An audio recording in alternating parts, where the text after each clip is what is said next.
피부 시술이나 임플란트 등 장기 치료 선납 후 소위 먹튀한 사례가 지난해에만 75건 발생한 것으로 드러났다. 미래 소비자 행동은 2023년 1년간 1372 소비자 상담센터 접수 현황을 분석한 결과 선불금 지급 후 폐업 등으로 인한 치료 중단 관련 사례가 총 75건으로 집계됐다고 28일 밝혔다. 치료 중단 사례 중 44건은 피부과, 31건은 치과 사례였다. 피부과의 경우 피부관리 시술 패키지로 선납하고 치료가 중단된 경우가 대부분이었으며 치과의 경우 임플란트 시술, 교정치료 관련 등 장기적인 치료 유형이 많았다.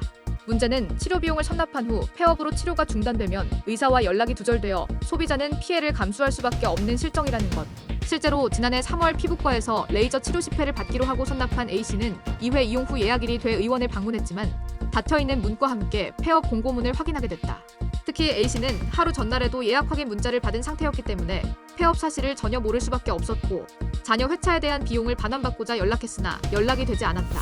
또한 중학생 B씨의 경우 치아 교정을 위해 350만 원을 계약하고 이 중 190만 원을 납입했지만 치과는 아무런 공지 없이 폐업을 했다.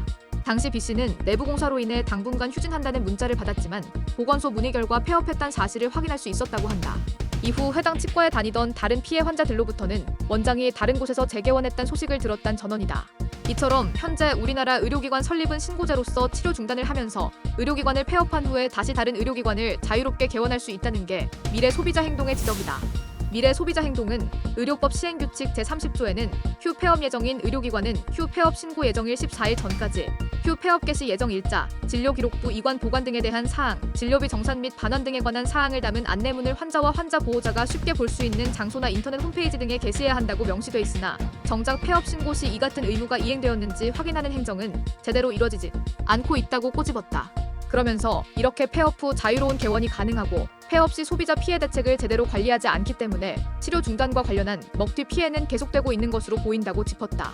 이에 미래 소비자 행동은 치료 중단 의료기관이 끊이지 않고 지속하는 원인을 추적 분석함으로써 근본적인 대책을 마련하고자 우선 의료기관 폐업으로 인한 치료 중단 피해 실태 현황을 광범위하게 조사하기 위해 치료 중단 신고센터를 개설할 예정이다.